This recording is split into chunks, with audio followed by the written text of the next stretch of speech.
વડિયા પંથકમાં સરકારી કામોની ગુણવત્તા સામે સવાલો. પુલ વિવાદે પકડ્યું જોર.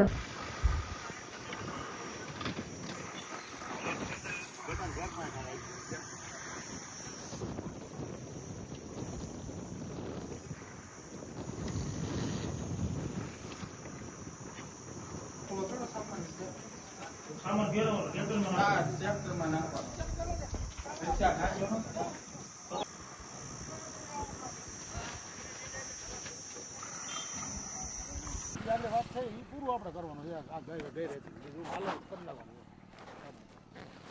આપણે કહેવાનું કામ ચાલુ થઈ ગયું છે અત્યારે એટલે આ લોકો તો બધા આવશે હવે એનું બધાને જવાબ દઈ દે કામ પૂરું કરવાનું. એમાં એવું હતું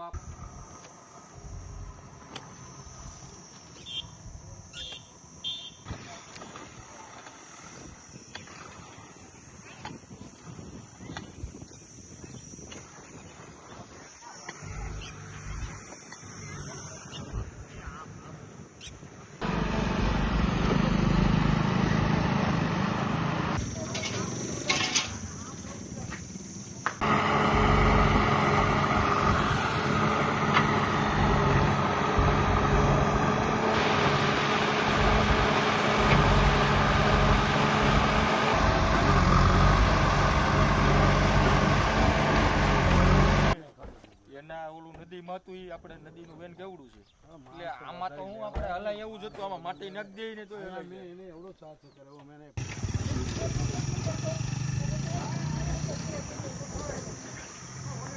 તમારું નામ શું હોદ્દો છે જણાવી. રવજીભાઈ ચુડાસમા, સામાજિક કાર્યકર અને ગ્રામ પંચાયતના સદસ્ય તરીકે ફરજ બજાવું છું. અમારા ગામની અંદર ઢુંડિયા પીપળિયાથી વડિયા અને ગોંડલ જતો રસ્તો છે. આ રાજકોટ ગોંડલ જવા માટેનો એક જ રસ્તો છે અમારો. ત્યારે અમારે જે વરસાદના કારણે પાણી ભરાઈ જતું હતું એટલે અમને બહુ મુસીબતથી ગામ લોકોની રજૂઆત હતી કે ભાઈ તમે ગમે તેમ બ્રિજ બનાવો. ત્યારે અમારા ઉર્જા મંત્રી શ્રી કૌશિકભાઈ વેકરીને અમે રજૂઆત કરી કે સાહેબ અમને એક આ પુલ બનાવી દો. ત્યારે એમને 60 થી 65 લાખ રૂપિયા મંજૂર કરી અને પુલ કામ મંજૂર થયું. ત્યારે એજન્સીને કામ મળ્યું, એજન્સીએ કામ ચાલુ કર્યું. એનું 1 વર્ષ થઈ ગયું. એકદમ ગોકળ ભક્તા ઢીલી નથી કામ ચાલુ છે. 1 વર્ષથી કામ પૂરું કરવામાં નથી. લાઇન લેવલમાં કામ તદ્દન આઉટ છે. જે બ્રિજ ખરેખર રોડ બાજુ જોઈએ એની જે અવળી સાઈડ રોડ બનાવેલો છે. એટલે હવે કાર્યપાલકને આપણે બધા રજૂઆત કરીને કહેવું છે કે તમે રિટર્ન આની થોડીક લંબાવો અને એકદમ સીધો પેલો પહેલાં અમે આમ ગઢ નાળાની જેમ હાલતા હવે હાંડિયા પુલની જેમ હાલશું. આવો બ્રિજ બન્યો છે. 2 ફૂટ ઊંડો જોતો હતો, ઊંડાની જગ્યાએ 2 ફૂટ અધર લઈ લીધો. એટલે ગામ લોકોને અત્યારે છે ને બધા એવી માંગણી કરે કે ભાઈ આમાં આપણે હાલશું કેમ. અને 15 જૂન બેસી ગયું, ચોમાસું બેસી ગયું ત્યારે ગામ લોકોને હાલવાની મુસીબત થાય. ગામમાંથી માલ સમાલ ત્યાંથી સપ્લાય કરીને ગોંડલ યાર્ડમાં લઈ જવાનો થતો હોય. હવે ગોંડલ યાર્ડમાં જવા માટે તો વરસાદ હોય ને પાણી હોય તો ડાયવર્ઝન તો હાલવાનું નથી. એના માટે ગામ લોકોની બધી માગ છે. અમારા પંચાયતમાંથી ગામ લોકો બધા અત્યારે એવું કહે છે ભાઈ તમે આગેવાનો ધ્યાન દો અને તાબડતોબ પુલનું કામ ચાલુ કરાવો. એટલે આજે કામ ચાલુ થયું. કાલે વીડિયોના યહાલથી અને કૌશિકભાઈ વેકરીને કાલે ફોન દ્વારા જાણ કરી, ચાવડા સાહેબને જાણ કરી. એટલે અત્યારે કામ ચાલુ છે. એવું કહે છે કે અમે 2-3 દિવસમાં કામ પૂરું કરી દઉં, પણ રિટર્નનું આગળ વધારવી જોઈએ. એ ફાઇનલ રિટર્ન જો નહીં થાય તો આ હાલત હાંડિયા પુલ જેવી થાય. આટલું મારું કહેવાનું છે.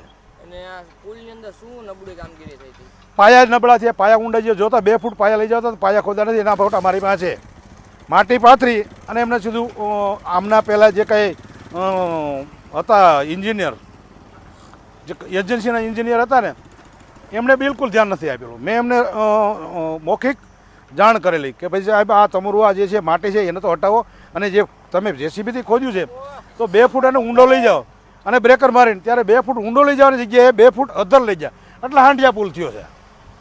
અને શું તો ગામના લોકોની તમારા લોકોની માંગ હતી? માગ તો બ્રિજ પુલ બનાવવા માટેની માગ હતી અમારી કે ભાઈ તાબડતોબ આ પુલ બને. તો પુલ માટે અમારા ધારાસભ્ય તો ગ્રાન્ટ આપી દીધી અને બધું મંજૂર કરાવી દીધું. હવે એજન્સી છે, એજન્સીને કામ કરવાનું હોય પણ એજન્સી એકદમ ઢીલી નીતિથી કામ કરે છે. એટલે ગામ લોકો અત્યારે અમારી પંચાયતમાં સવારી કરી જાય છે કે ભાઈ તમે આગેવાનો ધ્યાન દો. એટલે અમારી માથે એટલે મુસીબત આવી છે. કેમ 15 જૂન બેસી ગઈ. હવે સરપંચ ઉપસરપંચને આખી બોડીને એમ કે ભાઈ તમે રાજીનામા આપી દો. એટલે અમારે શું કરવાનું? અમારે તો ફરજિયાત અમે અમારા ધારાસભ્યને રજૂઆત કરી. ધારાસભ્ય તાબડતોબ એન્જિનિયરને કીધું અને કોન્ટ્રાક્ટરને કીધું. આ માણસોને મૂકી દીધા. હવે કામ ચાલુ કરી દીધું. ઓકે.